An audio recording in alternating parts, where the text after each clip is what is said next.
First of all, Joe, congratulations. 15th president of IFA. Somewhere you wouldn't have imagined you were going to be just 6 months ago. 4 months ago, Pat.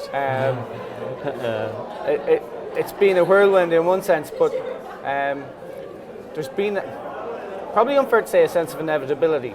But the outcome today has strongly mirrored the Red Sea poll, which was right at the beginning of the hustings. And it feels like you pulled together a group of diverse constituencies within Irish farming to form a very strong campaign.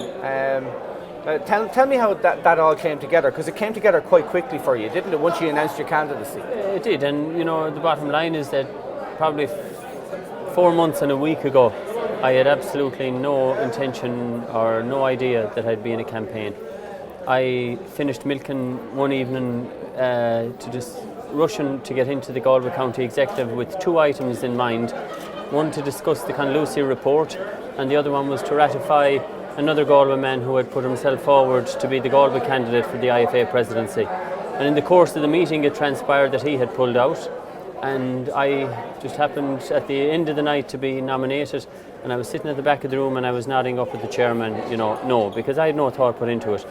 So in his wisdom he said to take 2 weeks over Christmas to think about it, and that's what we did. It involved a few good friends, family members and other people that we'd have a lot of respect for, and ended up entering the race. So from the 8th of January on, it was gung-ho, and thankfully, and I'd be always grateful to the other 5 county chairmen that nominated me, as well as Galway's. So got into the race, got a team together, brilliant team. The amount of work, time, effort that they put in a very busy time of the year. There's no need to tell anyone that has any links with farming about the springtime. And and all those farmers are under pressure financially as well. So in many cases, whether it was to get in a relief milker or even a loss that they might have incurred as a result of being on the road, they sacrificed a lot. I hope and I'm sure that today has made it all worthwhile for them, but it still doesn't take away from the sacrifice that they made, and one that I'll be eternally grateful to them for. So, but my father always said, if you go at anything, give it your heart and soul, and whatever the outcome, it just makes it easier to accept it, and that's exactly what we did. I wasn't confident, I wasn't cocky, or I wasn't one bit nervous last night, yesterday, last week, this morning, because I just felt there was no more we could have given it, and whatever would be, and I think it proved that we did put a lot of work into it, because we took no vote for granted. It was 9:05 last Thursday night when I got off the phone to someone in Roscommon, because their meetings didn't start until 9 o'clock, and I just got them going in the door to the meeting. Whether it swung the vote or not, I don't know. I don't care at this stage either. But that's what we put into it, and it's great when you do put in the effort to see the outcome for it. But in fairness, I suppose it's only now the real work starts. Well, anyone who shears sheep is not afraid of work. We know that much. Through the campaign and coming in, probably one of the things that would have weighed on you is that you're carrying the burden of the expectancy of the people who are supporting you. You carry that on now. We both sat in Meath and we heard the words of Tom Clinton.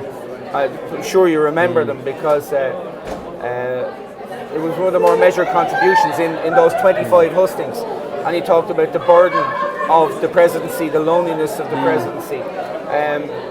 Having said that, I know you a long time, and you're someone who likes to do things by consensus and likes to work as part of a team. Is that going to be the theme of your presidency, like teamwork and getting a consensus on issues and then bringing them on? It has to be. You have to bring the membership along with you, and when the result was announced, I immediately thought of the Pope in the Room of Tears, where he gets the few moments to just consider kind of the emotion and the enormity of the task ahead as well, because it's an enormous task ahead, and no one person, whether they're president or whoever they are, would deliver all that needs to be worked on and delivered for Irish farmers. It's probably, maybe every president says this, but I think it has to be one of the toughest times ever in my memory for Irish farmers, because we've just put through a very difficult spring. We see all the major commodity areas sell at below the cost of production. Back the years there was a kind of a feeling that there's money from Brussels. That doesn't seem that it's going to increase anytime soon. There's global pressure, global downward pressure on some of the commodities. Some other commodities maybe there's solutions closer to home. And I think then if we look at the other side of it on inputs, and the IFA report that G carried a few weeks ago on the fertiliser, we need to get movement on that. It's one thing having a report there. I remember at the IFA 60th in Dublin last January, 12 months, Commissioner Hogan making a big play on the fertiliser and the need to tackle it. Now we have a report to back up. If you want, we have the science behind it now to back up kind of the absolute amount of money that's been put out of farmers' pockets over the anti-dumping tariffs and the import duties. So, I think it's somewhere between 40 and 50 euro a tonne on average that we could be getting our fertiliser cheaper. Fertiliser is a huge expense on most farms, and I suppose most especially on dairy and tillage farms, but all farmers use fertiliser, so we need to get movement on that as well. And we also need to ensure that our co-ops and our processors and our factories do whatever is required to ensure that a reasonable and a fair return from the marketplace is passed back to the farmer. That work starts in the morning, as I understand it. IFA are sending a delegation to meet Glanbia to discuss milk price and where that goes. There are some big macro issues, three in particular, I suppose, the Mercosur and TTIP trade negotiations and Brexit. And while we can't really have an opinion on Brexit, I don't know if there's a general understanding of just the full implications of what England seceding from the European Union, or Britain seceding from the European Union, would do on this island. We would have a European border, not just a transnational border, but a European border on this island, and against the country that we still export almost half of our agricultural produce to. So the clock is ticking. We have 2 months to go. Are you going to put a sharp focus on those issues? Well, you mentioned Brexit there, and and I think you intimated that maybe Irish farmers doesn't realise the full impact of it, but it's one of the questions that came up quite often in the hustings. And while as farmers we mightn't appreciate the full extent of the problems associated with it, but farmers around Ireland are very aware of the potential problems. And I think our agri-food and beverage exports to the UK accounts for 4.4 billion euros of our total exports of 10.8. So it's a huge percentage. Now, we import something over 3 billion euros worth from the UK. And I was delighted to read there recently that David Cameron visited the farmers in Northern Ireland, and he highlighted to them that a Brexit could cost them 330 million in direct payments, and to balance that or to counteract that, they'd have to increase the price for their product by 30%, and that's highly unlikely to happen. So we obviously can't influence it in any great detail, but we need to kind of highlight that as well, and maybe highlight the idea that the UK would probably have to pay some sort of a duty to deal with Europe.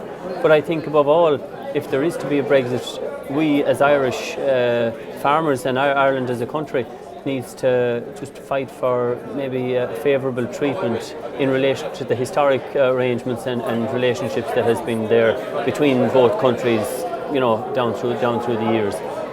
You mentioned Mercosur and TTIP, and I think it's beholding on IFA and indeed the government and the European Commission to ensure that European farmers are safeguarded against any world trade deals, and that agriculture isn't seen as the sacrificial lamb in any of those deals.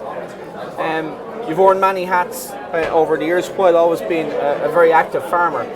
One that you're very well known for, and that puts you in most farm families' kitchens on a Tuesday, is your column in the Farming Independent, where you are reporting on factory and market prices. That gives you maybe a detachment that most farmers don't have, and also a deep insight into the dynamics around prices, especially with the relationship between farmers and processors. You've been critical during the campaign of IFA's performance in relation to achieving a better beef price in recent years. Is that something high on your agenda Absolutely, Pat, and it has to be. Like, you know, we've a huge amount of beef suckler farmers, beef finishers in this country, and they've just kind of gone through a very difficult year. They've seen the gap between the animal here and a similar animal in the UK open up to €300 or 82 cents a kilo. They have farmers, and really, whether it was on the campaign or whether it's doing the article every Tuesday for the Farming Independent, that article always reflected, as far as I was concerned, the mood of the farmer on the ground. And the mood was very disappointing, disillusioned with the sector, and denied that, you know, they were taking so little, and yet they could see their processors, you know, constantly appear on the rich list, and there was just a feeling amongst them that they weren't getting their fair share from the marketplace. At the same time, the processors and the retailers were showing huge profits and increasing profits. So all they want is a margin.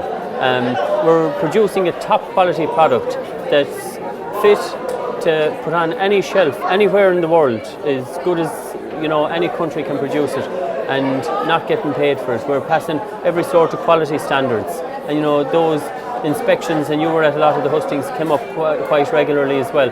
Farmers don't mind inspections, but what we need is a certain amount of common sense, a common sense approach.